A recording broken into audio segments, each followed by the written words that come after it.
The Alternative Dig Talk. Real issues, real talk. Hi Rogers, can I ask you something? Shoot. What does corruption mean? Well, summarily, corruption is abuse of public power for personal gain or for the benefit of a group to which one owes allegiance. For example, when a public office is abused by an official accepting or soliciting a bribe. By the way, private people can be corrupt too, like bribing police officers to escape fines. Okay. So exactly how does that concern me? Well, do you pay taxes? I guess, yeah. What does that have to do with this? Everything. Because those taxes you pay are supposed to facilitate services you use, like water, electricity, roads construction, medicines in hospitals, name it. Okay, that is much bigger than I thought. But it can be stopped, right? Well, yes, it can, although it may not be as easy as it sounds. And here is the reason why. Corruption roots are grounded in our country's social, political, economic, bureaucratic traditions and policies. So, what has kept it going this long? I mean, why don't we stop it? Well, the main reason why it has been here for so long is because institutions are weak, either as a result of poorly defined ethical standards of public service, weak administrative and financial systems, or ineffective watchdog agencies. What can we do to stop it? At a national level, we must focus on strengthening the independence and effectiveness of public institutions that fight corruption. At a personal level, we must commit to never giving a bribe. I promise I'll never give a bribe. Well, that's a great decision you have made. Me and you now have to spread this message to all our friends. If we all do our part, corruption will be no more. This message is brought to you by Alternative Digitalk. At first, we hit your gadgets with our state-of-the-art digitalized mobile studio with the debate on the road behind the wheels. Later, we launched our magnificent studios located on Plot 1A, Sawagude Close, Lukulinanganda, Machindye, Kampala, where we bring to you our must-watch shows like The Mighty Drive, Monday to Friday, 8 a.m., Hotline, Mondays, 7 p.m. As for legal matters, Twins at Bar, Tuesdays, 11 a.m., Wednesdays, 6 p.m. is Afro-Caribbean Link, where we connect Africa with the Caribbean. Voltage on Thursdays, 7 p.m., featuring a youthful panel.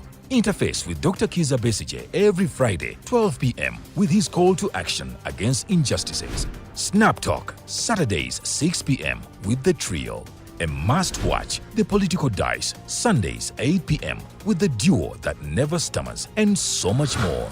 Watch us live on all our social media platforms. We are The Alternative Digitalk. Real issues, real talk.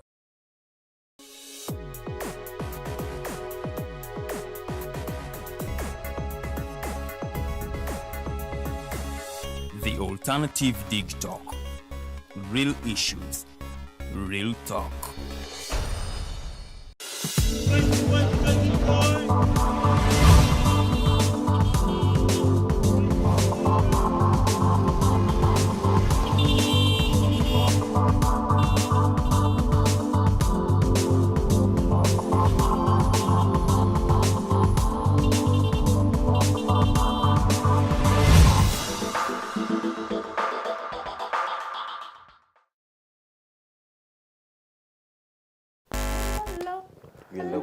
Mukuliko eyo mukuwumulamu okwo.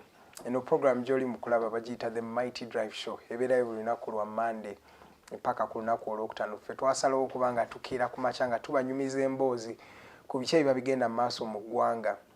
Tofa ku bigambo bikozesebwa gwe fa ku mboozi ebeenyumizibwa abantu ababeera kuno. Ffe tusuubira osobola okuba nga ofunamu okuyiga okusobola okuyamba okukola okusalawo nga kulungamiziddwa bulungi. Nga mbasuubiza buli Monday tubeera n'omwami Jeno Bigirwa Moses okuva mu kisinde ekya Eastern Revolutionary Platform. Naye nga sinnaba kubanga mwaniriza munzikirize ennyaniza omukyala Farida Bikobere. Farida, good morning. You're so smart today. You're very smart in red. The Lord is doing a good job. Some people may think that you are NUP, but it is okay. I don't want to associate with any political party because I am supposed to be neutral.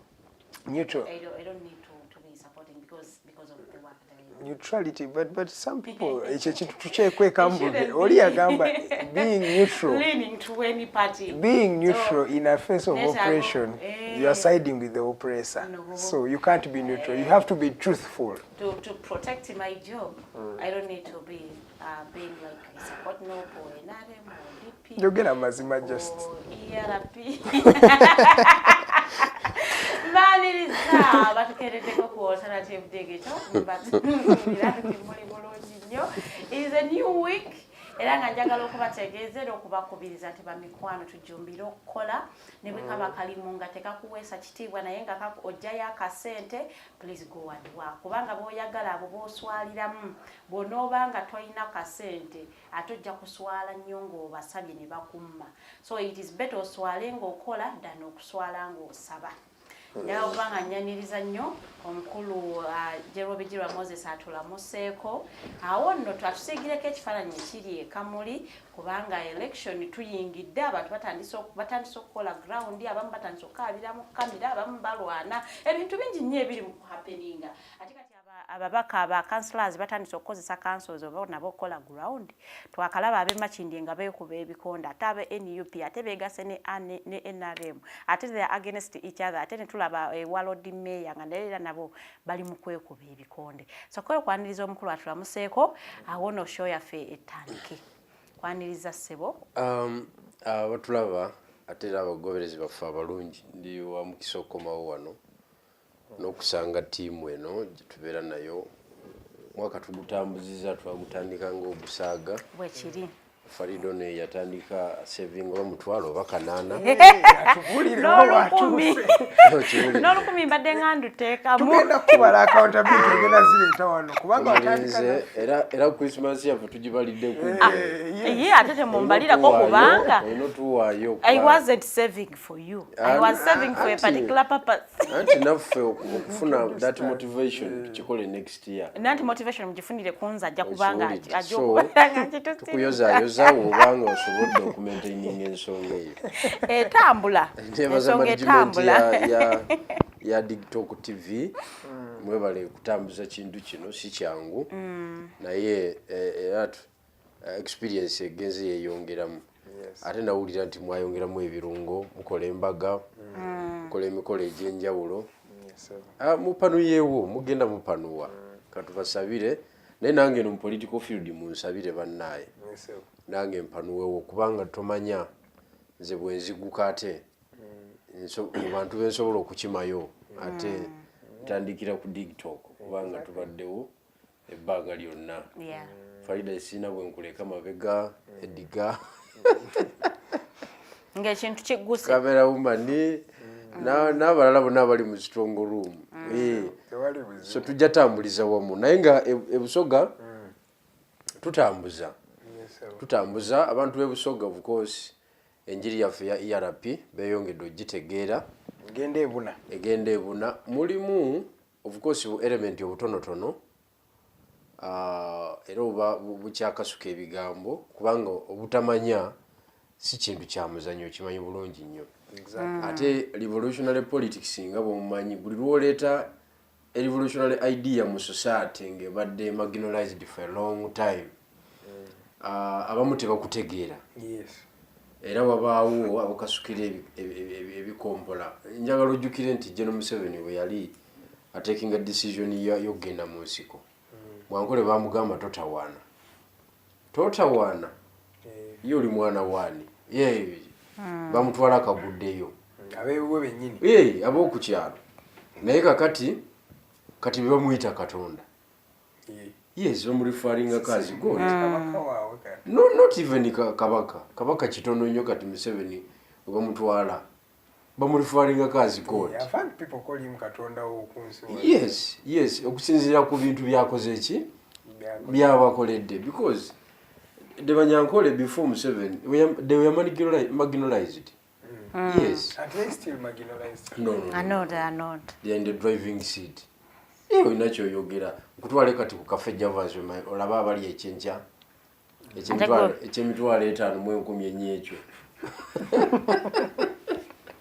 by breakfast breakfast y'emitwalo 5 nkutwale wali kusijje olabe ne naka kusijje wali erugogo ojja kutegeera nti eggwanga lirimu abantu ab'enjawulo nga tebajja n'eno downtown nate gwe weewuunye abantu okutuula abantu basatu ne balya miira emu nga ku bifo ebityo basobola okulya sente z'omuntu abasavinze omwezi mulamba kati nga babakoledde salary bwe tuli wano tuli basatu tuba tunaafuna breakfast ku sijje kitegeeza mitwalo 12 ekitono ennyo okitegeera naye omanyi groups obutudde wali babeera ne working breakfast omanyi bupiki obukola delivery right now okola delivery awo nawona mu holiday yentinda awo na mugongo awo nawona kyali wajjala bupiki bwasijje buli very busy mulimu abasuze nga bakoye nagamba you deliver kakati sebo mukirabanga ekyo naye ekintu ekyo ekintu ky'abantu okugenda mu bbala n'anywa miliyoni 5 waliyo omuntu anoonye 2,000 aziraba wano. Auntie, that is the effect of Twina income inequality in Uganda. That is the effect and it is glaring, you can see it. Exactly. Nayo maiche kitegezo kwa having one government for 40 years. One government. Kati waliwo omuntu nga buli financial year agamaze nkubayo obuwumbi bwango busatu. $1 million mukumbi. Buli financial year. Nga yiye target ye. I don't know obuwumbi obusatu sente. Kakati twakasoma financial year mega. No. Oyizo musanga? Ate. Tosobola. You cannot. Oyaba kusoma. Tosobola. Waliwo omuntu ne family ye. Katudde no ku level ya wansi. Mulimu omuntu ngo lunaku anyuka ne miliyoni zezo 3 kunya. Every day. Every day. Naye nga teziriko siza kuzaayo but take home. And there is you George watugamba eramwe olimu ajana ateka mpola mpola. Yes, kulowa level kati bano ba DPC abo abatono tonabo. As opposition ndono wadenga zina power nyingi in terms of population control. Yes. Not population control but controlling a society. Biba direct in yes. Society wali. DPC we katwe anyuka no bukadde obusatu. Atenga osi station yafunye, osi CID yafunye. Nga buli omwa mutemedde. Ne CID nga nabo bufunye.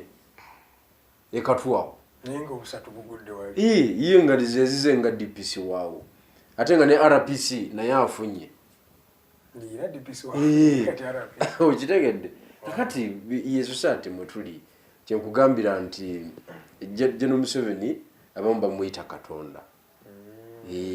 Kiwulira. Yes. Tugendeke waliwo ensonga za emiriye egyakutte.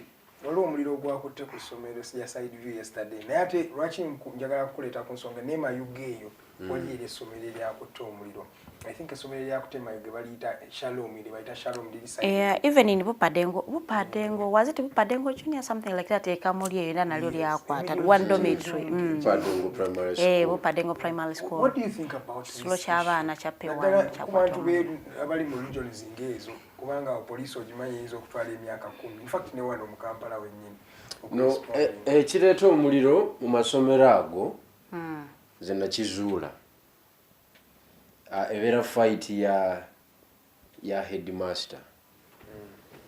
Kumujjawo kuleeta mulala. Okay? Yes. Nakizuula era tekiriiko kunoonyereza kulala. Busuka research yange oba oli ku birala. Kyotegeeza. Kati amasomero ga government aga primary ne secondary. Obwa headmaster mulimo gw'amaanyi. Era mu kugaba oli atambuza enguzi mu ba officers ba education department mu district na kubanga recommendations ziveeyo. Kakati omulimo ogwo okugugaba bayinza okugabira omuntu abantu basigala nga bakiike nga wabaddewo favorable candidate n'atagufuna essomero alyokya okudiscreditinga oli aliko. Yes, atambuza mu like 5 months n'alyokya ne ba discreditinga headmaster aliko nti ali incompetent ne bamujjawo. olina naye ono alyocha nga tamanyi na kumanya damage gyagenda causing olwokuba yayagala obwa headmaster nga is willing okwokya abaana kuba buli lwokoleza omuliro tomanya gunaakomawa tulabye abaana bangi nga bafa okiwulidde abaana gumanyi kyekitegeeza okufa omuliro kintu kizibu nnyo nnyo era bw'osanga nga suspectinga nga mu butuufu ye suspect w'ekyo aba yeetaaga okubonereza mu mbonereza etali ya bulijjo kubanga bali ba diseased baba bafudde mu bulumi bw'otalabangako so kirotetingiraawo politics wa ba DEO ye district education officer ne bakola nabo wansi yes wikirotetingiraawo otherwise tewaliwo muntu sekinnoomu ordinarily asobola kugenda na setting fire ku ssomero ng'akimanyi nti abaana we bali kubanga mu kyalo abaana bakyali ba society essomero lyaffe abantu bonna bafaayo lwakubanga baavu nnyo kale tebasobola kulisitula kiri awo naye nga batekinga responsibility eri communal so eyo research namukola era government weribe mwagala okusingako awo kuba kati kiri muwabuzi waayo naye nteekwa okukyogera kubanga nange nina abaana bulungi nnyo essomero lyono lyabadde ayogerako eri Bupadengo primary school waliwo empita buli lunaku ekiri kwasa omuliro yali fight yaki headmaster saga yes abaana katono baffe and it is the second time okubanga lyokyebwe kati byebyo omanyi kati okufuna omulimu gwa government kati wali Kamuli waliwo essomero baliyita Kamuli township liri mu kibuga wakati ye primary school esingawo amaanyi ya government naye olutalo lubeera ku contract ya headmaster weddeko ani ayingira abamu beeremeza by the way aba HM abamu beeremeza mu masomero n'agigaaniramu njala okute abe emyaka gye giba kutula tebasobola kukikayanako kasa clickinga 63 aba afuluma naye ani addako ba education officers basika obusente mu basajja abanaku eyo balobinga bwe headmaster milioni 2.3 milioni 3 milioni 5 basikira ddala obusente bagenda okugaba office eyo ng'emilioni 3 bazisolozeza mu bantu ab'enjawulo jukira kasomero kalina abaana bangi it's one of the traditional primary schools kalina history w'amaanyi kaliko ebitambula kaliko ebitambula ya government waliwo ekibakitambula okujjako ze kyembuuza tuli mu kaseera kazibu nnyo Edgar ze nkubuulira naye most of the times n'emiriro gibaawo ne banoonyereza naye nsiraba nko report yefuluma anti system yonna corruption because that is corruption corruption tosobola kumulwanyisa nga system erimu ebituli tosobola kubanga investigate kenyini ajja ina interest ya kufuna ojiwulidde kati kiringa wano ogamba nti ogenda kukola nguudo mu Uganda olese container 5 ez'essente tosobola kukola nguudo mu Uganda tekisoboka busobozi kyo tekisoboka busobozi bwe zibeerawo tekisoboka busobozi kubanga buli alingizako nti container weri ya luguudo aba yagala atwaleko kwota yaayo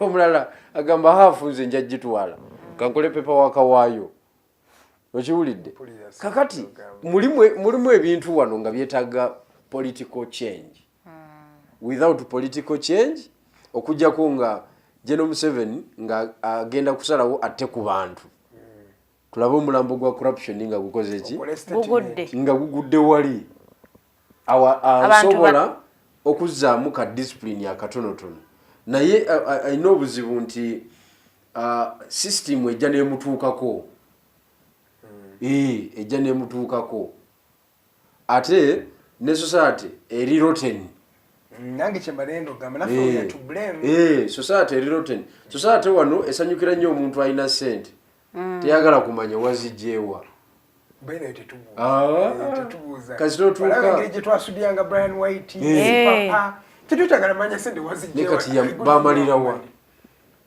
papa kyali mabusu Brian White ali awo asaba omutwalo okitegedde naye society yaffe eri abamuzeeyi baffe nga bw'ojja ku kyalo ne ssente abasajja abakulu batuulamu naga naye omwana oyo yavuddewa emyaka mito nnyo okubeera ne yavudde Kampala yavudde mu kibuga si babbi abo alabika yabbyeyo ng'ate bo bakola linki eno gye wavudde nti ssente oyo yazijje bapepete baka ground check bapepete naye kakati wano otuuka mu kitundu olina ssente zo tewali ayagala kumanya freestyle kasi oba ng'obimala era bw'obeera mu ofiisi yonna ng'okola mazima okola mirimu gya gavumenti efficiently and effectively gwe musiru bakulabanga stupid fellow ate bakukuba paka kufulumya kubanga obalemesa ate owangaala otya onzijukizaako ono yani kagabo twaha kagabo ayinza buli omu namugamba kagabo ayinza okunyumiza ebintu byeyazuula mu mwaka akaseera akatono nnyo bwe gati ng'asazeewo okubeera whistleblower asazeewo okubeera clean kagabo yavaayo nesente naye baatuwadde sente miliyoni 8 namwewakana bamugamba sente zitwale gye wazijja aba akyatambula bw'ati mukubo wakati ne bamunywa ne sente ze ne bamukasuke wa igigi atuuke wa igigi saawa ziringa 10 kitundu olw'okuba is a honorable member n'aclaiminga bail kuba yali afuuse suspect already n'aclaiminga bond yoba ovirayo ku bond bano balinawo ka mandate akalinga ka kooti n'akubira ababaka banne bajja bamweyimirire nga waliwo alabikako yasookera ku Sewungu honorable Sewungu jangu sebo neyimirire wano n'amugamba mbadde nfulumye omukulu kibuga nkifulumye nduse maya ejja tulina bwana mukulu tugenda okuteeka nze muteesiteesi omanyi Sewungu ebyo abirimbiramu nnyo ejja tulina bwana mukulu mu kyaki ate biki agenda omwaniriza ndi omukubira essimu kakati omusajja oyo Kagabo yamaliriza apulidinzi yapulidinga guilty n'apulidinga n'ebintu bigwe kisajja kikulu bannaye nalaba yamala agenze na wa muhozi nakozeseza buto mu nsonyiwe mbadde simanyi ebintu ebitambula mu nsonyiwe I am a newcomer here I'm really very sorry but then that means we should sorry nchimanyi tuli mukuva ku point naye let's absolve Kagabo okubanga ya joininga muhozi because bamuzanya nnyo politics no Kagabo era nze simunenya for sure because ekisooka tiyali revolutionary nti struggle abadde agiruddemu ebbanga ddene yali avuddemu Troyos yali badde yaziyita mudda kati nganze ekyo tekinzijja mu struggle kubanga nze abantu bandiddemu olukwe bangi ekitegeera ekyo manya bumanya nti corruption ekoze eki ekoze eri tiimu ya corruption enkubye saabaze bulungi nesigala nga nkola ki njiye bupya naye Kagabo is a medical doctor yali mu medical farm ye najja wuyo flag ya nupwe agikutte tiwaliwo background check gye bamukozeeko musajja mu Japan wewe lyerwengo nayingira parliament kati ekyo kyali kisobola kutamukutula wakyali kinene ku ye yali talabanga ku muntu gwe beefuulira ku level gye bamukola ki gye bamwefuulirako empologoma bagimulekera nemulya muzeeyo sente nze nkomezaawo sente ng'omutuufu yali badde akola ate era nze kinali njagala akole kyali sente yali alina zitwala ku headquarters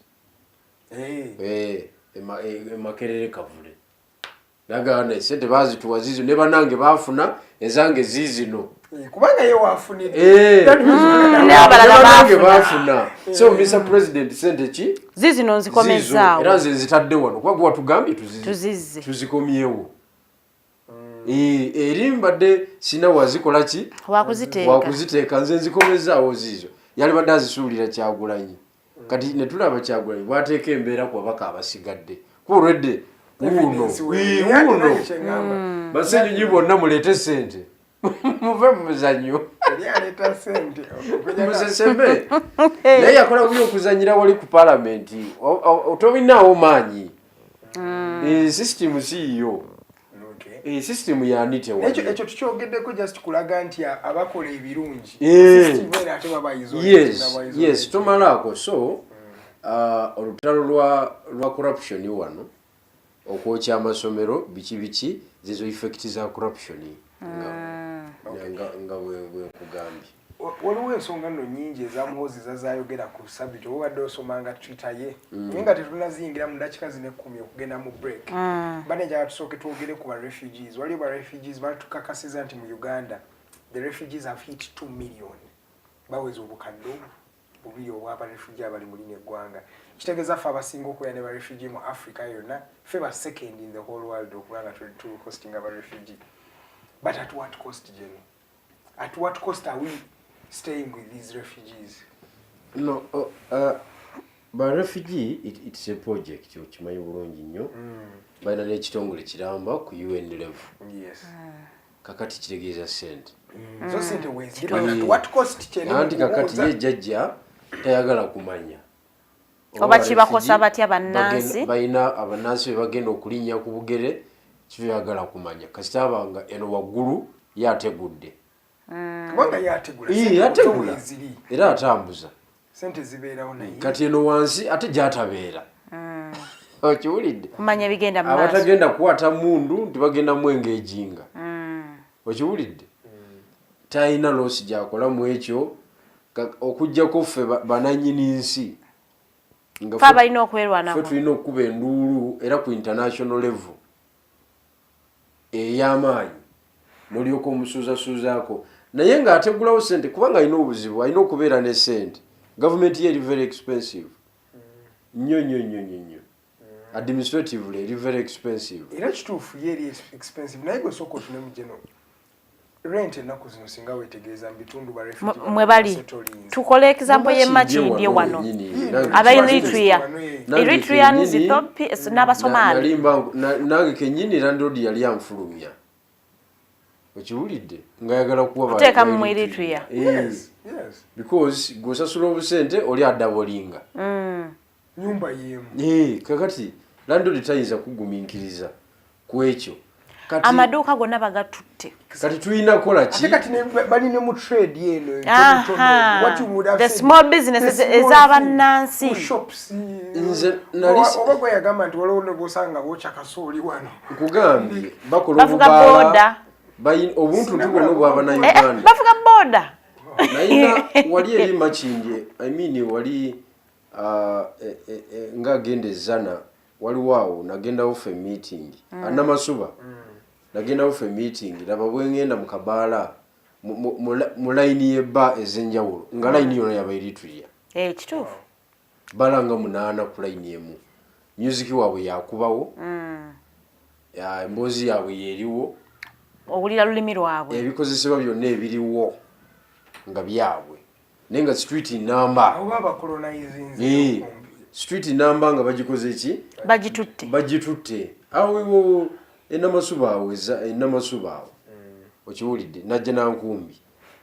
Ku Kiweta Board olyoka okomewo e Kampala. Ndabawo. Nga wali bwe wati. Kati kitegeeza nti business yawo yonna dominating babakulu awo. N'ogenda wano Jeno wano ne Makindye wano okikirya mu Kirombe. Ojalaba amaduuka ago gonna nga ga mu Ethiopia mu Eritrea ekabu. Nekiri ekidda ku Didis nakyo bakiwambye. Era wali eri opposite KIU era be baliwo. Kituufu. Ne Gaba Road bamututte. Toyina kyogamba. Kakati tulina ku risinga ki maloboozi. Kubanga bo esente zibakolako ziri international tetusobola kubisana nabo mu business. Kubanga income yawe yanjawulo. Kivuga yaja kusasula ennyumba nga teyesisi. Okiwulidde? Ate jukira environment gye basanga wano. Jukire wano wali green in terms of nature.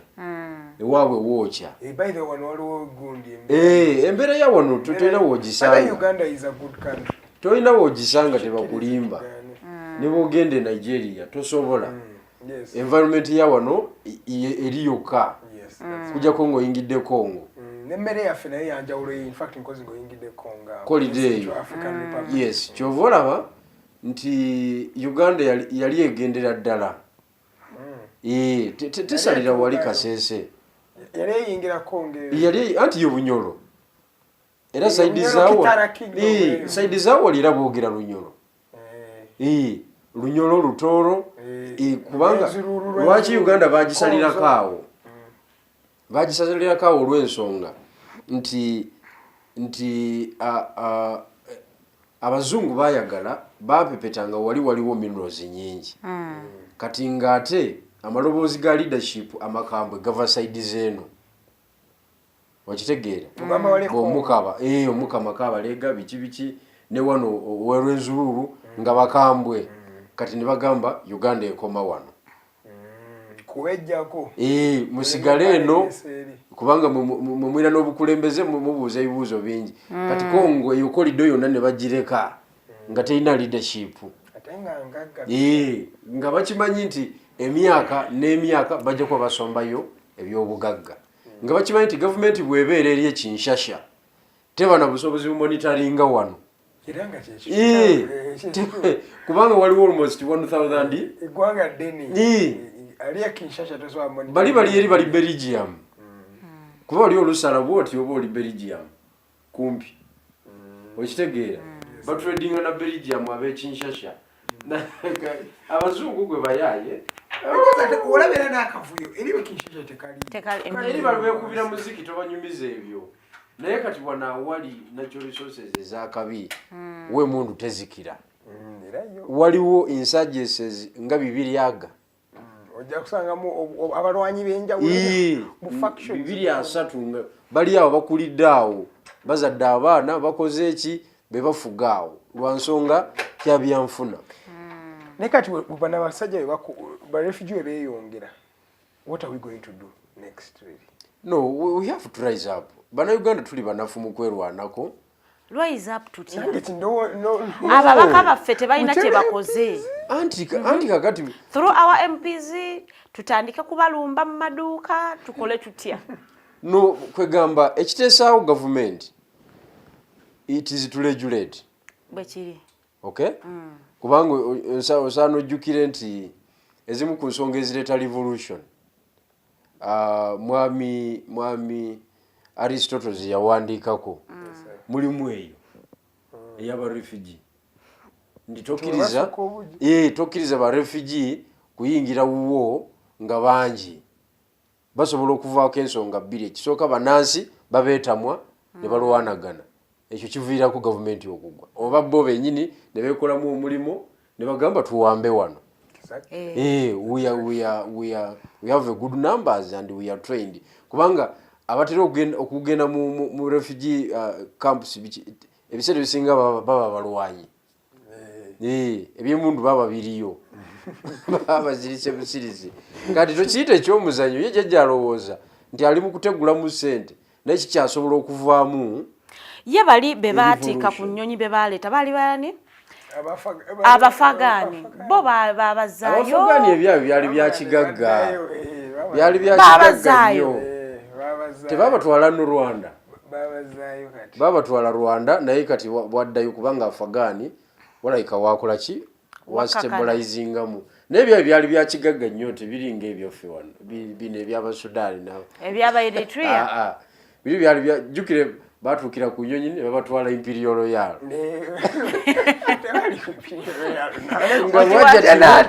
Mumasamasa bwe buti. Okiwulidde kakati tosobola abo toyinza babala muweno mbere yafu y'ekifiri nenda kyoyogedde ekituufu nti barefugee bano bamanyi okugaggawala ne basinga bannansi oba ne bakola ate bwe babeera mu kitundu basapootinga bizinensi zaabwe kati otunuulira obuduuka bwonna omwiritu yasobola kugula ku munnayuganda ng'omwiritu ya munne wange tekisoboka ate kisoboka kiti kati omunnayuganda emakindi wano kizibu okusasitaininga ka bizinensi because kati bagenze batusinga obungi bali abasajja abawandika zi theories baali batuufu ati nze njika woyogeddako mu bayibuli waliwo Egyptian pharaoh wa describing aba Israelites nti bali batuuse ku level nga babasinzeeko obungi babasinga obugagga bagamba n'otabalabukire kati batumalawo. Let's go for a short commercial break, ladies and gentlemen. When we come back, jatwogere ku nsonga za Muhoozi Kainerugaba ayina ebintu bingi byayogera ku mukutu gwe gumukwanira wala X. Ntwaga tutulie ku nsonga ezo n'ebibuuzo byonna by'olina. Send your message through our social media platforms at The Alternative Uganda, at Digital TV. My name is Edgar Matthew Karahanga. I'm still with Farida Bikobere and Mr. Bigirwa Moses. Let's go for a short commercial break.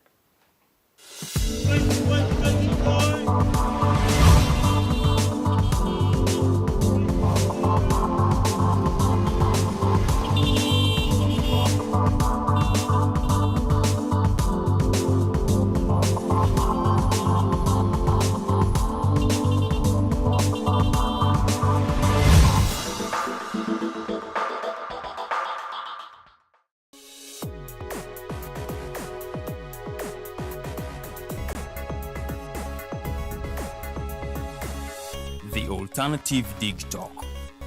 Real issues, real talk. At first, we hit your gadgets with our state-of-the-art digitalized mobile studio with the debate on the road behind the wheels.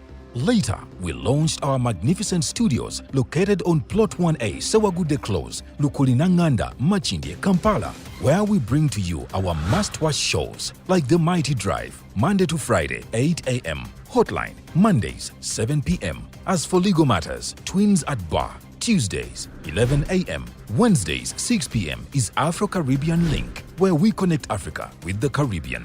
Voltage on Thursdays, 7 p.m., featuring a youthful panel. Interface with Dr. Kiza Besije every Friday, 12 p.m. with his call to action against injustices. Snap Talk, Saturdays, 6 p.m. with the trio.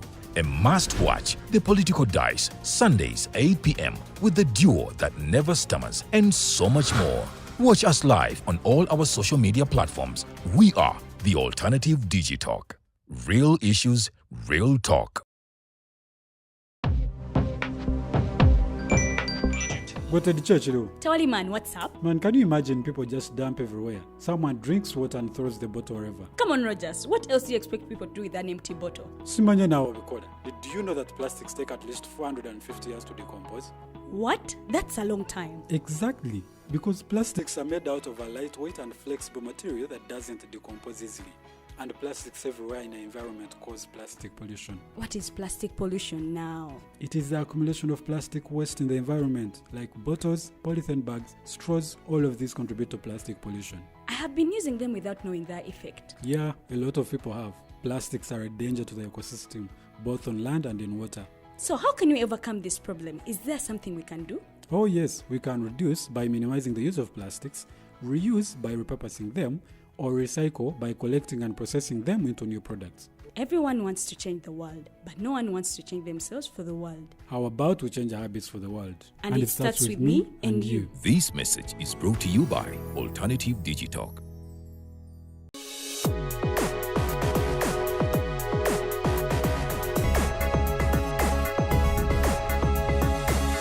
The Alternative Dig Talk.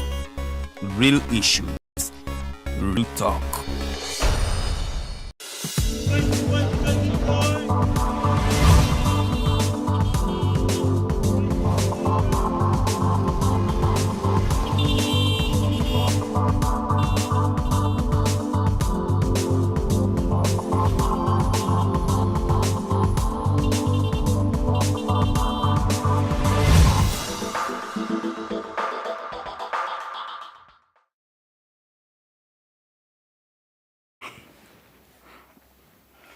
Welcome back, ladies and gentlemen, from that short commercial break. You're watching the Mighty Drive Show. It's our second and final hour of this particular edition. I'm still with Farida Bikobere, the self-proclaimed princess of Bunyoro, but also General Bigirwa Moses. He's also a self-proclaimed general. He's not yet mandated by the CDF and the military of this country to be a general. General, jatugendeko ku nsonga za CDF. CDF ayogera ebintu bingi. Njaga tusookere ku nsonga gye yagambye nti teri civilian agenda kubanga akkirizibwa kufuga lino oggwanga lya Uganda. There is no civilian. The entitlement. Is it an entitlement or he's actually deciding? No, he's taina. He's just being entitled. Nagamba Besigye, you are not going to cross Jinja. Kati ali wasakwa. Omanyi nga bwalabika. Kakati Muhoozi muganda waffe generali si yagadumira kati yes CDF amaje ekyamazima yayogedde bwogezi mazima n'agakuba kuki ku mmeeza unlike ate taata we akweka yabuzaabuza Muhoozi ekyo kyalina Muhoozi yayogera ebintu ye taata we abavuga bya military naye ng'abalaga nti muli mu democracy n'abawaayo ku ssuubi byabwe tonotono nga mulowooza omwaka ogujja okulonda okuddako mukola ki muwangula. But the question of Uganda, the leadership question of Uganda is purely militaristic. Tekiriko wadde okubuuza. Yes. Bali bagenda ne balwana ne bakwata ekintu kyabwe. Right from 1966 paka olwaleero wenjogera ey'ensonga y'amagye ani addako. It's a question of the army and other forces. 40 years. Yes. Not 40 years. 50. Right from 1966. Obote Kasa yakola ensobi n'akwata loole y'abasirikale ne bava emagamaga ne bajja ne bamamulako gavumenti kulwa amagye lwe gayingira ebyobufuzi era tegabifulumanga. 70 years down the road. I think 70 years. 1966. Zibanga 50 something. Zibazigenda we 60 years. Yes. Actually 58. Okitegeera. Kakati bw'otunuulira cycle nga bw'ezeetambula ebadde ya military. Because from 66 tutuuka mu 69 awo nga pressure y'amaanyi mu Uganda. Era amagye ge gaali. Era nga amasasi geesooza. President nga yeewoma masasi. Okiwulidde? Naye olowooza baali tebogera ku bululu baali tebamanyi nti gye buli. Mu 62 akawuka kaali tekabaddeewo. Kaali kabaddeewo. Mu 71 emundu neeyogera. Abe komanda kennyini n'agamba kati nze aliko. Temuleeta story. Okiwulidde? Oyo n'atutambuza emyaka 8 ku 9 era baamutwala military. Era baamutwala gavumenti obwaddako awo magye ge gabuteekangako. Waliwo gavumenti era yali ya military commission I think. Military council. Lule binaayisa era obwali mabega w'amagye ge gabuleetanga. Era yaleetanga olugezigezi lw'ekisiviliani tooka yingi egasiya wewe nga bamutookisa yingi. Yes. Okiwulidde? Ne tuyingira 1980 it was the same. Kakati General Museveni ye chance gye yafuna nti Katonda yamuwa omukisa n'amuwa n'obuwangazi. Kakati ebyo byombi n'ateekamu skills z'okulimba sayansi yennyini wa politics n'aba nga amanyi omuzannya. Okiwulidde? Kakati kyova olaba atutuusizza mu gino emyaka. Obote kye yagamba nti Museveni is a pathological liar. Who only tells the truth by mistake. By mistake wayogera. Okitegeera. Kakati ono mutabanyi we ebintu abikubawo oba mu busungusungu oba mu kubuguumirira oba mu kulaga nti w'amaanyi tamanyi nti aba asindika obubaka eri ba opponent nabo okweteekateeka. Because Museveni azannyanga abatunzi ba Golodi omufu. Wali obaddeko mu ddiiro ya Golodi? Mu ddiiro ya Golodi omufu wabawo okujuliza buli dakiika.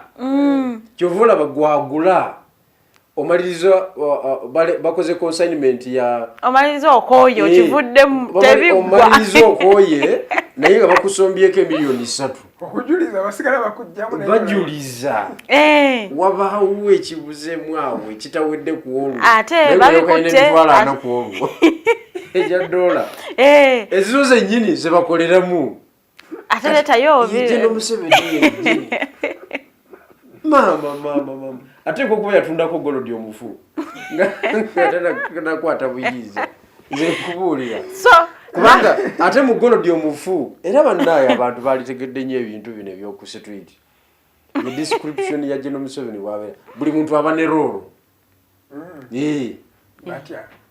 driver yennyini agenda okukima Yungwe ku airport aba ne rolo ye yakupima Yungwe agidde mu attitude ki omulabye otya opimye ki gwe nga driver olina okulipotingira high command nti Yungwe nga bwe mulabye anyumya nnyo atambuza bwati ebintu abimanyi aze ne gadget sente azirina oba tazirina okiwulidde kakati ku hoteli kuyasuze nabo baba mu mulimu bamufunira owaabwe anamusuza ku meeza ye buli muntu alina rolo ekyo vulaba n'ekyama ne lusiiwo nwakufiirako naga gavumenti yaffe bwekiri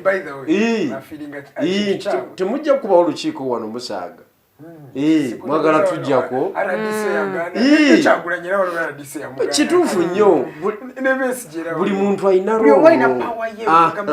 buli omu alina omulimu gwawe era yejjajja kugamba obuyinza si yabuyina buli mubaki mu bantu naye nga buli luddawo nderiyo sezi kakati oyo omuntu bwatyo era ekisinga okuluma jjajja mu kiseera kino ekisinga omuluma nti tazadde mwana muyaye nga ye ekyo vula mu lutalo gye luli munda tebatuswikinge ku mukoddomi ono omukoddomi alimu ebya reasoning kati ono ali lethal ali direct kati mu politics mu modern world gye tulimu eyo approach tekola ati abantu bagambirawo nti ono bwati bwasazeewo okukola ki ono bwati bwali tagaba suubiri akiguumaaza ono ali direct ntajjikeko okitegeera anti mu modern politics that is a weakness in my opinion ekitegeeza naawe okkiriziganya ne statement y'omukulu nti teriyo omuntu atali wa military ensonga ya wano ya military ekyo kyeyogedde kituufu ensonga ya wano ya military era paka lwe tulizuukuka ne tukola ki ne twenganga military tetulireeta civilian president tebakulimba se mwatukola ekiguumaaza 2021 andi kakati nkugambye enzanya ya Museveni akuteerawo embe essuubi eritaliiwo nti naawe onookwata naye nga tulina byogenda kukwata kubanga ebitabuka nnyo ng'ebyamagye ebituufu bivaayo nga bivaayo nga gamba kati military yeri ku kkubo tuleeta story naye nga ajja kugamba we are in the democracy Uganda mobilize what you have political parties ezemboozi kati kwe kusanitizinga that is the hybrid dictatorship kusanitizinga eri coercive arm gyakozesa okukola ki okutwala ekintu so Muhoozi aleeta approach eri direct ate nga mu military science ne mu politics yena bagamba anti amazima tebagakozesa olimba ddi ogakozesa ddi amazima but one would say ekyo kyekisinza okupushinga Muhoozi that's why we're even talking about him right now these statements that he makes they actually promote him anti kakati anti koti gojja gamba nti afuna promotion tetuganye waliwo atamumanyi mu media bagamba publicity is publicity tewaliwo atamumanyi Muhoozi abadde popular ebbanga lyonna bukyanga taata waakwata obuki obuyinza first son okiwulidde first son purely kati yabadde akola communication eri mukodomi we nga gwaweereza obuki obubaka si eri General ne Kyagulanyi si eri gwe eno tebatubala nimwe ba civilian anti nkubuulira kati ne mukodomi we civilian lwabwogo eno tebatubala kubanga ffe we are easy to be controlled for us we are secondary primarily tebatubala ate we yatandikira okukola ki bwe yatandikira okutweetinga nga Kyagulanyi amuyita ka Bobi Wine ka Bobi Kanye okitegedde njaka gaaya tekatusobola so ffe tebatubala abala kubanga for sure let me tell you wali omuzungu yagamba nti and I can quote him nti power is all about location power eringa real estate it's about location where are you standing the location of your property determines the value okitegedde so nebya power webiri nti woyimiridde wadetermininga osemberedde tosemberedde chokola batero bero okumbi bakibaka mukazi wa Mugabe yali akyagala that is it because the location where you standing ona batekinze power ever abera bali tobeera wala we positioning abantu bonna Machiveri yakulira mu lubiri olw'aba Italian okiwulidde n'avaayo n'akola ebyafaayo n'awandiika ebitabo tulutambulira olwaleero Musa yali luddawa era kumpi ne power Musa yakulira mu lubiri Egypt Moses mu yakulira n'alaba operation n'alaba ki n'alaba leadership n'alaba command and control sebo buyinza butera nnyo okutambulira mu nkubo kyobola bazita corridors of power yes bazita are you within the corridors of power nobody bali wa olidde kakati Muhozi yabadde tagamba ffe abali mu mayiro ebibiri Bakyagulanyi tewali tebali mu equation yadde agamba ono kubanga ono ali kumpi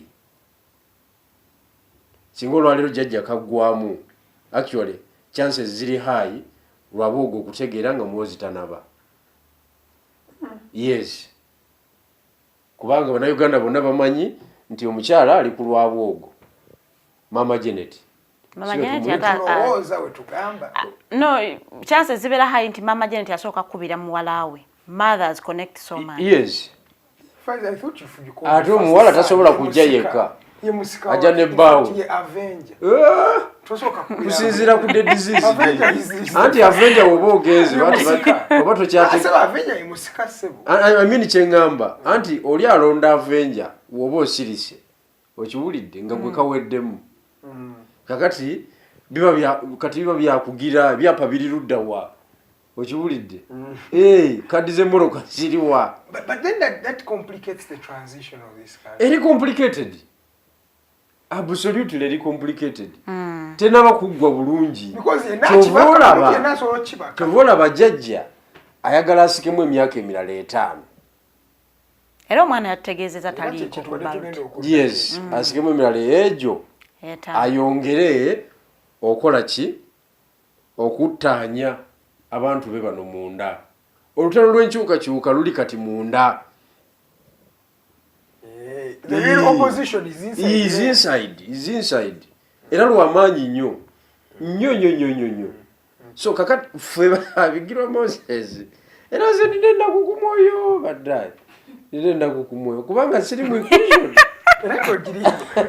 kanzire ku ndala statement omukulu nayogedde nnyingi olwo nenda yayogedde ku state capture they are not going to allow state capture in this country ekitegeeza yakonfamize waliwo abakutta obuyinza muggwanga bakutte state which obadde okihintingangako nti there is a state capture but one would say we thought that Muhozi was part of the state capture now he's saying we are not going to allow the state capture. What do you read in the lines? Omanyi kati ebintu bya Muhozi birimu ebintu bingi nnyo. Ekisooka weebuuze. Mbu kigambibwa nti maama tamuwagira. Mbu era byambu. Akatunyuguza nti engeri gye yalina olubuto lwe ne bwe yamuyita munga. Naye bwe kibanga tamuwagira maama obutawagira mutabanyi we amazima gaba nti aba mutabanyi we kisoboka buli maama yali badayagaliza mutabani omukulu ate omutabani yekka maama bwakizuula nti mutabanyi we tayina maanyi gayinza kubakuumira mu buyinza naye nga mukoddomi asobola okukola ekyo kisoboka teri maama mu nsi yonna nange kikimmanyi ne maama wange zampita president nze maama wange nakwagaliza kinene muzimu n'okujjako kyendi mubulakafalinde nkubuulira ne bwenkola nsobi ki asooka kusevinga mutabanyi we nalyoka kondeminga kakati maama agamba nti omukoddomi wa nsonga because omukoddomi is another family wadde nga aba yayikola ki aba yayingira mu yammwe naye ayina ewwe gy'aba n'abaana bazadde baba kika kirala maama agamba nti omutabanyi takikwata omukoddomi akikwata kati fe abapepesi b'ensonga aba atuzzeemu kwestioni yaffe badepending kituufu is the mother but not biological so she was right according to naye zonna fiyore mbu okiwulidde twogera byangu wabayogera eri bano ba state capture ayogera agamba kakati olutalo lulyo lubeera wali munda si ku Museveni yekka ne gavumenti endala ezize zigwa ez'abannakyemalira era olutalo lubaddenga mu state house munda so okimanyi bulungi nnyo nti lwabwogo ye yakula yatuuka ne ku level nti byakola biri mu national budget. Yes. He influences the national budget. Buli mwaka bamubalirako tikuno lwabwogo atwala bilioni nkaga munya project ze neziyita wali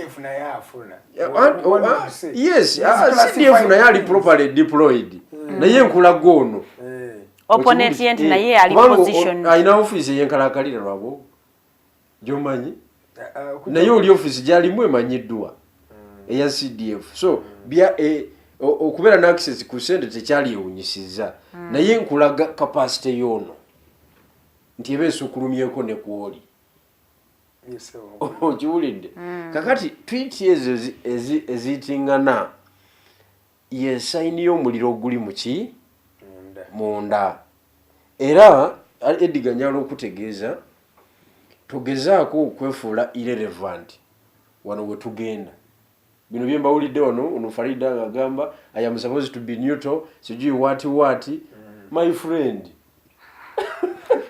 you have to take a side tujja kulyako ebintu sababufu jangu tukole formation repositioning nze nkubuulira ebintu bingi bikyakyuka wano because tuli ku factor kati kankuwe ekyokulabirako yesterday walabye omupiira gwa Man United Arsenal kati omupiira ogwo ate tayaze ne theory egi nti mwena muli ba defender mwena muli bateebi taina gwe wadde instruction za kuteeba afuna chance gikubeyo mu afuna chance gikole ki teeba era yamaliriza nga ba defender babiri nga bebamuwadde goal nenga inako striker ku pitch ainako ba midfielders ba attacking midfielders kati that is a technical game okay kakati description yefana genda ne wetuli tetumanya ddako so anyone can take over anyone any fool can take over Mugaboni yali omwana wa kiziwe ye yatwala ekintu anti kati olaba wano aba family wano esobola okulema okukimanejinga n'owulira nti ate gavuze buvuzi ne wabeerawo egigwa kubanga era tumaze emyaka tugenda mu myaka nga 8 nga tetulaba kifaananyi kya first family yonna ng'eweddeyo nga bali wamu kubanga n'abakodomi bonna babeera bamemba ba first family kubanga bawasambuga bakiri okitegeera tetukirabangako kakiba kitegeeza nti lwaba ogutayimira mu kifaananyi na muwoozi yamukwasa mwanyina oli yamuyita the biggest thief. Muhoozi yamuyita so ne Muhoozi tayimirira mu kifaananyi ne Lwabwogo naye nga omanyi olutalo lubeera ku eyo level my friend eggwanga lirwa liri mu kaseera k'otasobola na kutegeera nze nkubuulira okujja kw'otatunyonyodde bano ani akutta obuyinza Muhoozi gwagamba directly. State Capital ebbanga lyonna badde bagivunaananga saidi yaki saidi ya Lwabwogo ne mafia kubanga gwe bayita mafia okiwulidde olwa influence ye kuba si mutono talina ministerial position naye si mutono ebintu abimala mulaba yesimbawo kuwa vice chairperson NRM yali akiridde naye jjajja namugamba tewaŋŋambye lekaleka naawe bali omusira muwangula teyesimbawo okuva lyavaamu luli ku Matayo Kyaligonza teyaddamu kwesimbawo teyaddamu ajja kujja tayimu entuufu kati ate ayinza obutajja ku ekyo najja kuba chairman najja ku kintu ekirala chairman entebe yennyini ate jjukira abeera chairman kumpi yabe kakati ekyo kikutwala na kuki gomanyi tiimu dismantle nze Pierre is now nabo tebalina capacity. Tulaba leeta za disciples of Odrick Lwabwogo. Disciples. Timu dismantle Pierre esinza Pierre amaanyi wajjajja. Kyekitegeeza gisinza amaanyi. Kubanga omusajja adda azimbye. Kituufu. Amateeka n'agamenya ffe okumanya ffe tuli ku peripheral. Okiwulidde? Netulina tusobola kukolawo. Yes. N'amenya amateeka n'akozesa amagye n'akuba enkuŋŋaana biki kakati bali ne bamunyiga amapeesa. Abamulwanisa bennyini. Ttiimu y'omunda. Ne bagajjajja kola bwoti ne bwoti. Muteeke wali anti ayagala nnyo ebyamagye. Abeera ate agenda kukola ki? Era yagambye agaagala nnyo. Talina kyagenda kukoleera. Ekyokubiri ttiimu ye giwa obuvunaanyizibwa obw'enjawulo. Abalala b'embarrassing. Omubaka omu ne bamukasuka eruzira. Abalala babiri ne bali obwa minisita. Kati bazze kujjajja. Because balya mu ngalo ze. Ate Bannayuganda balina obwongo obudde okola analysis. Because tubiraba naye tubire kabulesi. These are the things ebigenda mu maaso. Because I saw Balaam getting a position, then the likes of the wife of Kenzo and the few guys. Yes, and the other girl from Acholi.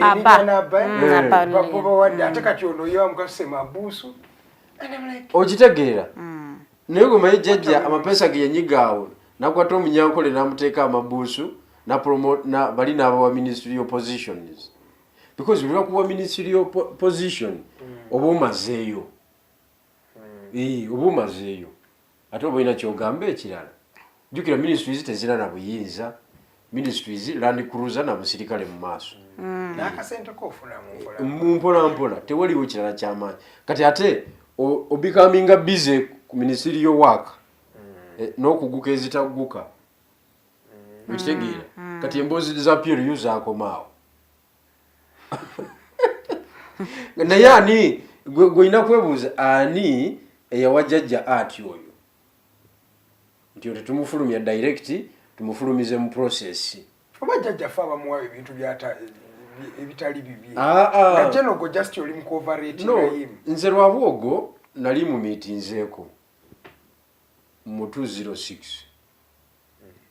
nali ADC1 wa Haji Sebaggala kakati olw'okuba nali mu position nga ne meya nga tutambula nnyo n'okulinkinga ne family eyo biki bajja ku KCC ne basaba so I know his capacity intellectually ne politically okitegedde si wa bulijjo si wa bulijjo sebo is a smart man si wa bulijjo kakati jjukira jjajja bwe yali akuba Pierre mu kusooka gikubisa nuupu sonyo bamwakimanyi ekyo tebwakimanya gikubisa anti yagamba nuupu nti mwetololemu eggwanga n'agita yagamba no oli ebigambo byokola mwetololemu eggwanga yagamba no kakati yali yetegekedde okola kati era nga bwe bategese okuddamu next month era ojja gamba jjajja yabagambye bagenda kugenda mu district ki bagambye bagenda kuddamu okutambula papasi yaggwa singa baddamu okutambula next month ogenda gamba ky'abantu babaganye by the babaganye papasi yakola ki police yabadde bawa guidelines anti kati Farida mpuliriza I am one authority in this thing bakira bukezi kumacha omwe anagamba na drawing a program roadmap yenu tugenda mbalala tubifumula ebigambo because Friday tukizibwa kwogera naye ne tukuba olukiiko Museveni tumuvumirawo bulungi nnyo mu territory embalala wakati ne tuvaawo ne tugiyingize effort yes I remember ne tubifumula ne tuyingire Kasese yes ne tubifumula wadde kati ya Kasese ze nenjagala okuzuula nenga naye kakati kino kigenda mu maaso ngate batuta natukiriza tutambule freely kakati nemberawo katimu kangaawo kenkola ki kiruteekawo emmere tugala tuprovokinge tulabe oba bano abasajja bano bana respondinga nga tuprovokinga afandi yali major wa SFC yali akomandinga operation ye oba yali atutambulirako nga tuprovokinga major ngavaamu ekigambo nga tuprovokinga major kano tumuyira amazzi g'ebijanjaalo ebyennyanja major ngavaamu ekigambo yazinga buzizi mikono bwati n'agamba mugende mwogere ebigambo byammwe ne munakola ebyekiyaye mutya ne tukuba wona paka mu Busoga paka Luweero lwaki Luweero lwemwakoma anti papasi yali yewedde era jjajja yagamba jjajja nadda wano n'agamba Muhoozi nti abalayayo balabye tobasobola tonasuuka basobola soko bivemu era kwolwo na dismantling system ya PLU ba mobilizers n'aba deployinga mu bifo ebyenjawulo abala n'abasiba abala n'abalangira obufere mulimu abaviramu awo nga bagashumba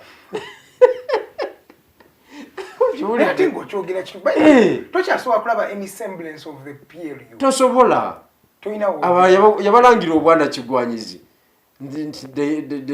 they gather around Muhoozi because they want money they want positions you know do you think Museveni sees his son as a serious leader no ekisooka nze mundabe yanga bwenda Museveni bwazanya Muhoozi ye candidate we ye nga Museveni ye nga president ye nga he would wish for his son okubanga yadda kubanga ye taata we okiwulidde naye olwokubanga lino ggwanga si company private company factors endala ziyingirawo ne zimukusuuza nti wali company yo wali gambe kamuleke but right now naye ino kweyogerera because these are public affairs oteekwa okubanga nawe kenyini okoze eki oyimiridde kakati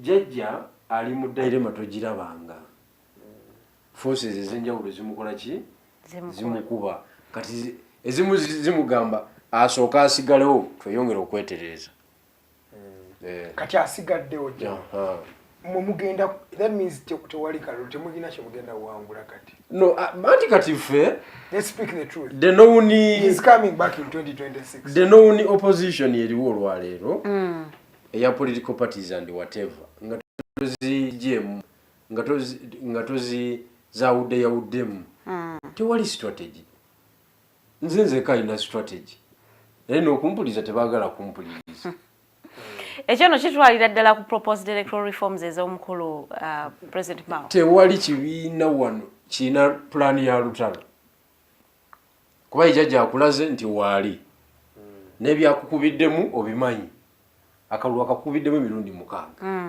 6 that's true obuyeekera bugezeddwako n'abukuba twekalakasiza n'atukubirayo okay tewali kyemusobola kati all forms of all approaches ezili decent azigaliddeyo. Okay? Kakati wasigala ng'okyabisana naye oteekwa okuba ng'olinayo akakodyo akalala k'okoze ki akapya k'oleese kakodyo ki mwe muli bannamawulire mwinayo amawulire ge muwulira okuva ku bitebe by'ebibiina tikuno tumutwala bwe tuti kitewali buli omu yetegekera kalulu nzezeka ayina proposal eri muntu yenna ayina ideology endala esobola kujjako Museveni nzezeka ayina proposal nga mutuufu proposal Museveni temulekaawo naye olw'okuba ayina representation General Museveni ayina representation nene nnyo ne influence nene nnyo mu bibiina ebiri ku ludda oluvuganya tebakukkiriza kuleeta strategy ntuufu bakuyiginowalinga gumanyi kyekitegeza Edgar natandika wano mpolampola mu byakusaaga ne mbagamba bannaye tugaba n'obuvunaanyizibwa buli muntu akole ki buli omu akwateko naye nga wakiwadde obudde n'okirowoozaako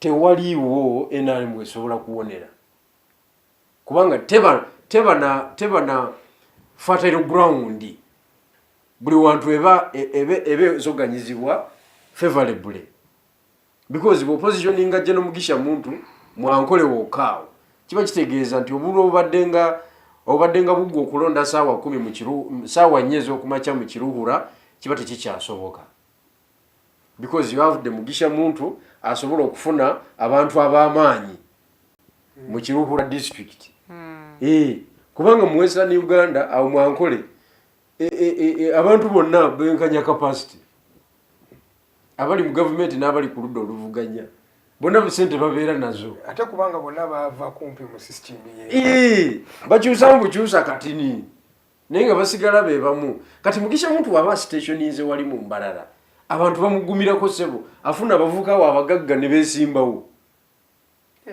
abaina ba agent ab'amaanyi nga akalu tosobola katikinga abali no opposition banja abali mu regions buterevu nga tosobola tikinga box nemu n'ojingiza polling station nga tekisoboka naye abantu baffe olw'okubanga they benefit from the system ate gwe bakulabanga atabawadde ekitiibwa but of course you are also talking about an election one would say nti paka otulese mu line ya kalulu anti akalulu atenga akalulu kimanyi akakutegeka kituufu osobola okutegeka omupiira mukiwulidde osobola okutegeka omupiira nezija nenkukuba 3 bwereere manisite namulumbye wuwe nadde ngumututeko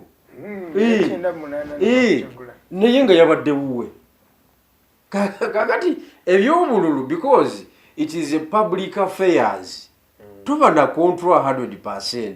General Museveni tusobola okukozesa akalulu ne tumutegula naye nga tukagenzeemu ne strategy bw'okayingira obuyingizi ng'oze kumuwangula bino ebya bulijjo tosobola naye bw'okayingira ng'olina strategy omukuba okwegamba omujjako oyinza obutamujjako nga bakulangirire nti gwe awangudde naye osobola omuteerawo embeera emulemesa okusigala nga president ng'okozeseza akaki kati nze kyeŋŋamba ekyo nti Mugisha muntu bw'azimba ankole asobola n'okufunamu abeekalakaasi nga tugambye nti omusajja atubbye nti ye tajja kukola ki tajja gituulamu ng'olina abagukuma embalala naye kati tobalina okiwulidde Dr. Besigye ni Kigezi and Kasese nga bajja gukumayo gukwate buki bulungi Joseph Kabuleta n'abalala nga naye akutte the oil territory powa nga akutte teso ne nachi ne Erigon kwegamba approach yange Museveni esobola okumukuba ku parliamentary level naye nitugamba tugenda kozesa the other way round era tuba tumusobola nati ne parliament ate obeera nayo oba omuyinamuko anti oba omukubye esasi mu kigere parliament oba ogirina osobola kumusalirawo oba oyina parliament tosobola kukuba nakyemalira nga toyinaako kintu kyoyinako Choina kyolina chokutte kyova olaba in Kenya Raila yagonza mwami Kibaki kubanga at least yamujjako parliament. Kibaki nakisigaza executive ne judiciary naye ebyobufuzi biba mu parliament ebicommunicatinga n'abantu butereevu biba mu parliament. Kakati kyova olaba succeedinga ne bakola amendments zonna ne bakola government of national unity erimu respect ne bakendeza obuyinza bwa president ne bakola buli kintu because they had a parliament. Speaker nga waabwe naye kakati ffe tuli mu bintu bya kinyumo, people are contented n'obufu bwe bakola ki bwe balina era tubadde tuyingira wano mu bintu byoyogeddeko ng'ensonga mbu bakansala balwanyi emachi mukuwaneno emachi nga bani abalwana no opposition ku opposition because temulimu NRM mu councils era council temuli mweziri NRM pia sweepinga NRM bali musanvu mukaaga mwe bali aba NRM naye batono yes mwe bali naye batono but the fight is between the so-called opposition members.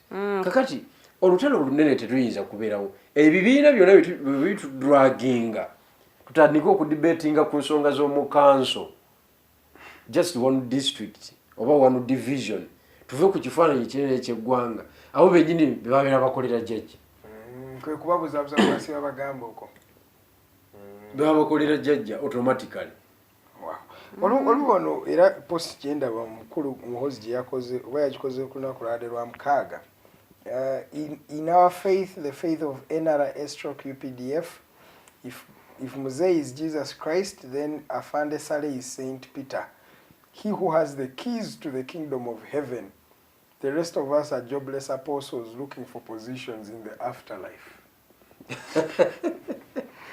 Nemusajja no balowooza ku kintu bino omusajja oyo agambe Muzei Yesu Kristo ebituuka ku magye then Saleh ye Simon Peter be bakutte ebisumuluzo by'obwakabaka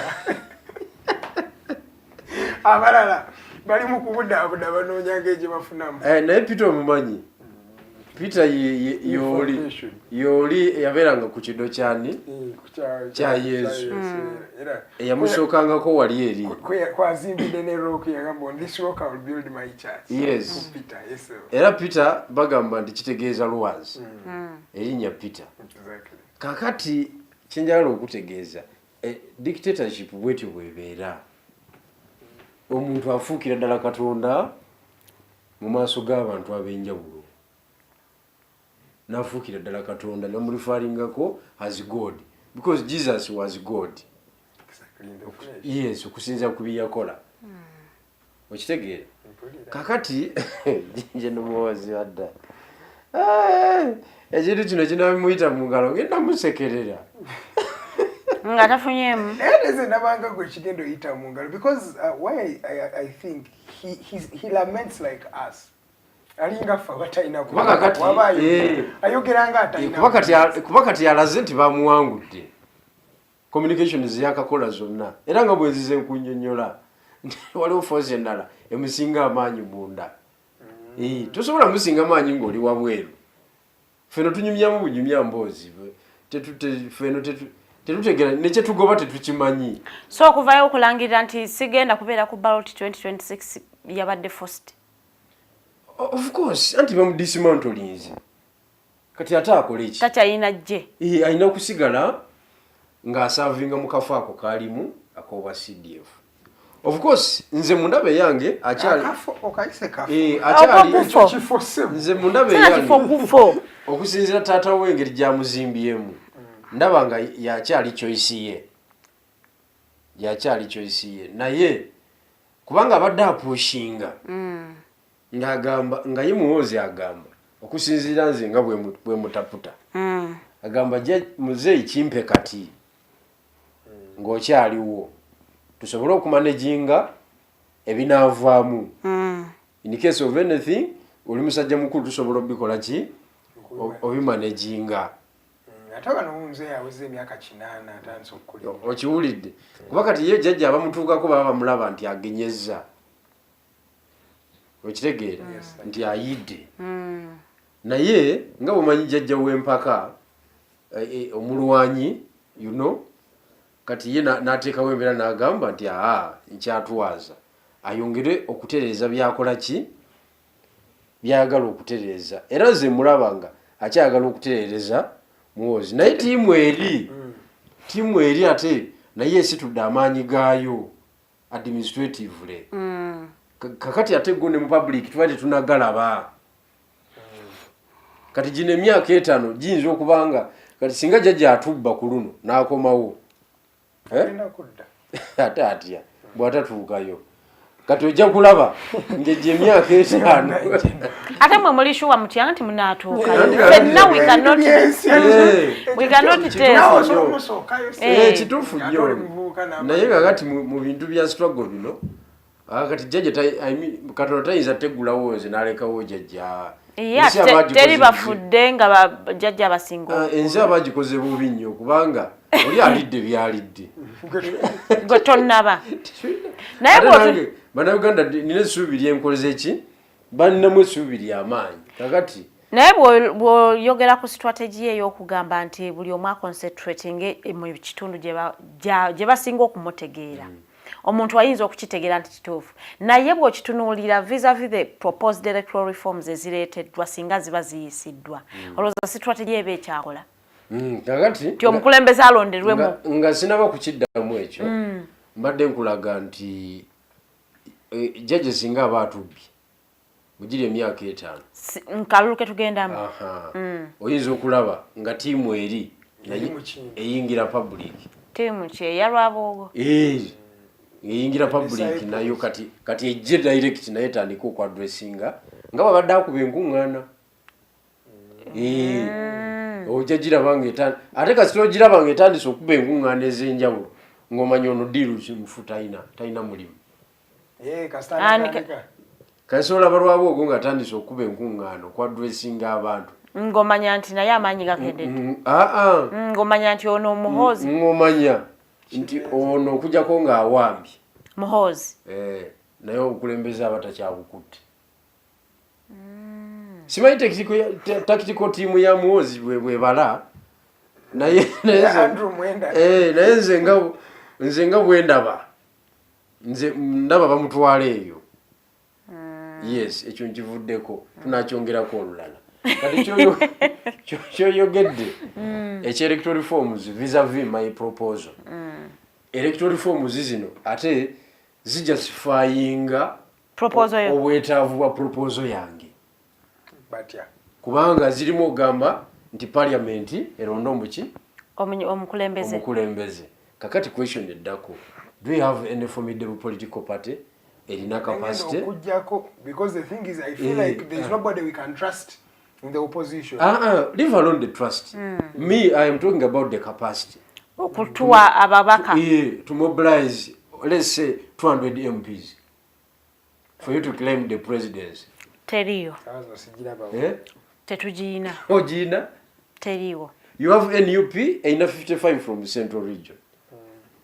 kakati mau iteeka lyaleeta ate ayamba proposal yange efuna amaanyi era nze njagala kumwebaza efuna amaanyi lwansonga nti 102 MPs abava mu central region NUP baconcentrating ko bono baleete kubanga wano woolina amaanyi obakutegeera okitegedde teeso toyinaayo maanyi ekyo n'omwana omuto akikola ki oyisamu toyina MP wa NUP gweosobola kuyisaamu teeso teeso girekera muri yati teeso Erigoni Bukedi Sebeyi Acholi ne West Nile 6 sub-regions ziwe FDC ezo awo naona njogera kwa bakanga 10 yaga mutume 7 ku 10 okitegedde kubanga gwe toyina ne bona okola otya toyinayo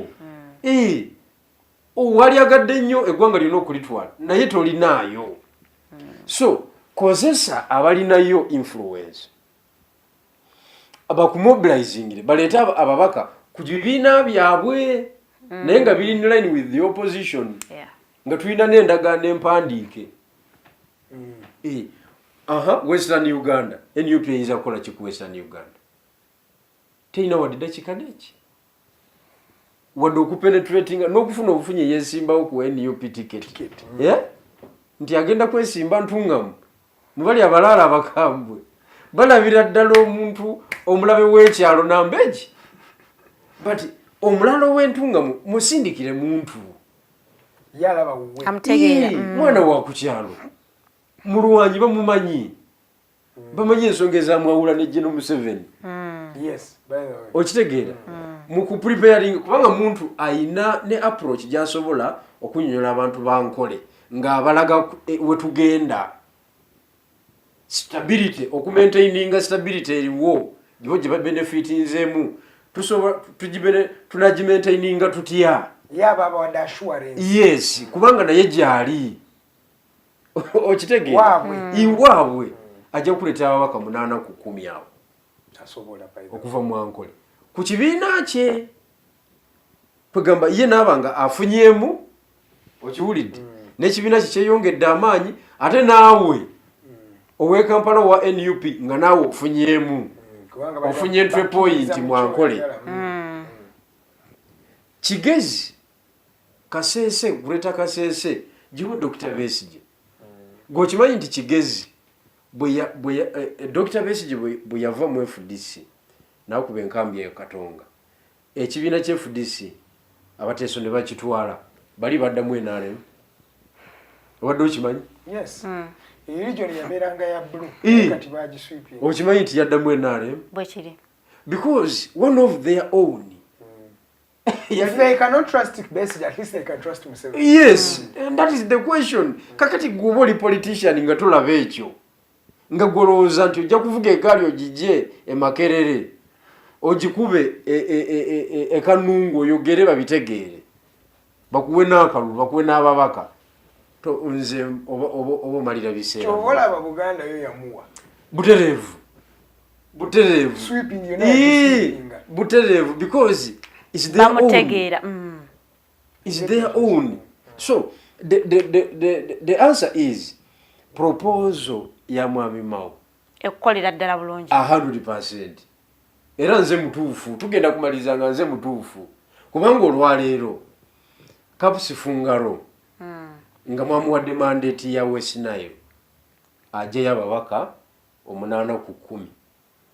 Nga ba FDC kujja ko bali mu kubajjamu ababaka ba opposition nalabi Katuntu agenze Katuntu yali yagenda dda ojjana Mapenduzi abadde wa independent oyo naye abadde we NRM indirectly fight wesibako mwesi muri muno banja abali mu banji nolwa n'abali mu PLU shopping window etandise anti lwaki abantu basobola okuvaako because mu politics ne mu politics w'entalo ne mu military science oteekwa kasitoba nga wooli you are the leader of the cause you are what principle number 1 how do you maintain your forces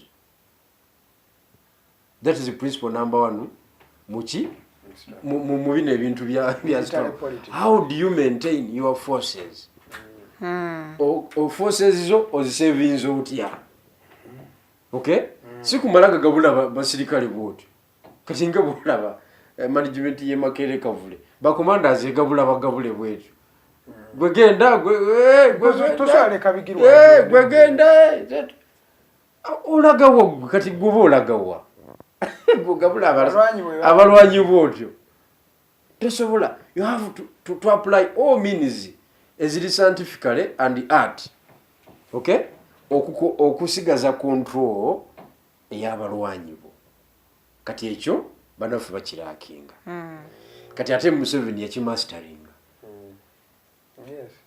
tamala gata mu musirikale we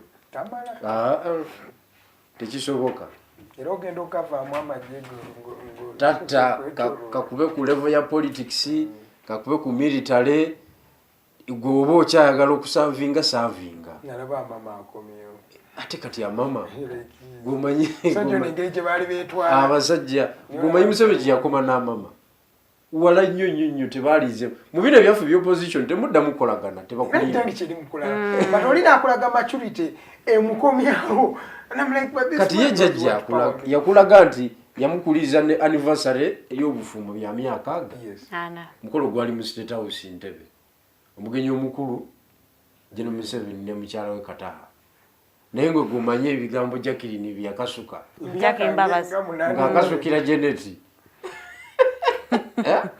obimanyi kakati eyo level of understanding the struggle ya waggulu si abantu ba bulijjo nti tetwetagala kubeera bakyali naye lwakuba tulina vision yemu kozi kyetugatta kozi ekyaliwo ye Museveni akulaga nti kozi ekyaliwo kuba yazanya nga ataggukanga wadde nga yanumisiza emyaka 4 ya azanya nga tanaba kugguka so kozi weeri nakola ki nakuliza omusajja anniversary y'emyaka 4 nga ye mugenyi omukulu era namwogerako ebigambo ebirungi naye ng'obadde okimanyi nti Jacqueline yali afudde Jacqueline Mbabazi yali afudde naye ezo zaali allegations naye omanyi Jacqueline ekyama kyalina ku bulwadde obwamukola ki obwamukuba wansi obwo kirungi kyama ki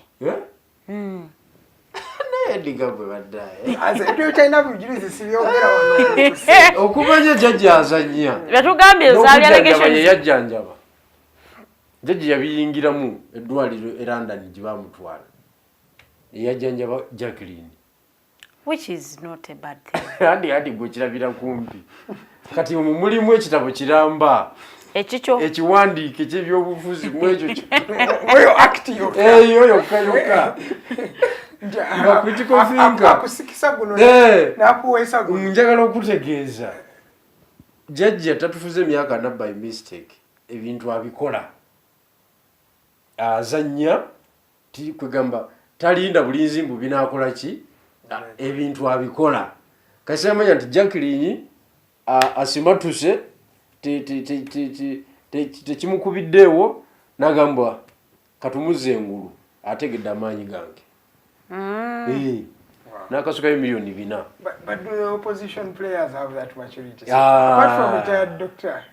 dokita anti kati dokita ayina abantu bonna abalina ejjajja eruweero bayina that kind of thinking naye kati obuzibu obwajja dokita bwe yava mu government ward mu 1999 n'ayingira eno kati n'ayingira civilian life kati obutamanya n'obugwagwa bw'abacivilian ne bumulya ne bumulemesa okwexploringa height okitegedde kati dokita alwanagana nandala mafaabi purely civilian ziba bamukabya amaziga juzi nakulukusa amaziga ngalaba ekintu kyabayaye bakitunda bonna we bajja mu opposition bonna abaliko ne muzeeyi bonna tebakwatagana na basiviliani bano ne babasejjusa yennyini balinga abalaba mbu basiviliani waliwo ekibulamu anti understanding the struggle basiviliani tetumanyi basiviliani nze njagala kwejjamu kuba myamu not a civilian myamu ejeno basiviliani tebamanyi fundamental principles zaki za struggle tebamanyi na buzito bwa government kubanga ani yali agibaddemu ani yali agisemberedde There is something I also agree. When you look at what is happening today in this country, olaba mbu government eri mu kufolinga. But you cannot see anybody who's willing to take up the mantle. Nobody is ready. Abali willing we bali naye abali ready. They are not ready to take power. Kakati ebintu byawo. Nenge ekintu olaba kiyiika. Ebintu byawano bya kinyumo. Kati politics twagana omutwala as a serious concept ya determining obulamu bwaffe, determining everything. Abantu lokubanga balima emiwogo gyabwe ne balya ne bakkuta ne balya fene ne bakola ki okugamba abalinnya obunyonyi ne babulinnya ekintu bakitambuliza kwe balowooza after all nja kufuna ekyokulya kati wanziika webali omuntu ng'amanyi we banaamuziika tamalayo maanyi ge kubanga bujjajja we bamuziika we wali taata we bamuziika we wali Ngoli mukufu. Tewali kimutawaanya. Naye singa tuli mu hard life. Kati nga bulaba bali twogerako abali wano. Eri ewaabwe muliro. Kati ate emirembe gye basanze wano tebagirabanga nako. Tebagambwako. Nga bawambye nga bayingidde mu leadership nga balonda. Balonda owaabwe. Kisobokera ddala. Aba bakola bwa bulooka balina ne office kati nabo ba bulooka bagaba amayumba. Jeno sibula watandisokolo bwa bulooka. So njagala okubategeeza nti kyonna kikiri Eastern Revolutionary Platform basebo ne banyabo ffe tulina ekikolo n'eddagala mu kiseera kino banankyukakyuka bannange ensaba mukkirize tudiscussing our proposal okay yegenda okutujja mwene embeera eyina amakulu ekolera ddala tebabalimba nti waliwo akalingo konna ketugenda okuyitamu tunafuye jjajja ekitali ekyo kyetugamba tewali kubanga amakuba agasinga yagazibikira musibe bulungi abantu bebusoga tujja twongere okukola obukiiko bwaffe kale tweyanziza nnyo Genebigiro era tukwebaza buli mmanda okubeera naffe wano mwabaka twegattako tweyanziza okuva kadde lwe twatandikidde ku ssaawa 2 paka ssaawa zino mwebali eddala okubanga mubadde ku Digital TV oba oli mu kuva waka ssaawa zino funayo ka jacket kubanga akadde kakinyiika ggobe ojja kwetaagayo ka jacket mpolampola weekuuma baka umbrella from the entire team mbadde n'omukyala Farida Bikobere Tenjo yabadde ku camera ne mwami Mukose Arnold Anthony abeerayo mu production so oba oyagala kulanga naffe nkujjukiza nti tukola ebintu ebyenjawulo tusobola oku live streaming omukolo gwo embagayo byonna tubikolera then nga tumaliriza twagala okuba nga twagaliza one gentleman the CEO of Media Challenge Initiative Abbas Mpindi happy birthday sir and of course we wish you the best of life you are a great gentleman you deserve the best so from the entire Digital TV team would love to wish you a happy birthday the CEO and the wizard of our time Mr. Abbas Mpindi happiest birthday sir from the entire team good evening, good morning, and God bless Uganda. I will meet you at exactly 7 p.m. on the Hotline Show with Honorable Paula Witch, Honorable Joseph Ochieno, and Mr. Charles Kazoba. We shall be having a conversation at exactly 7 p.m. Do tune in today at the Hotline Show. My name is Edgar. Good morning, Uganda.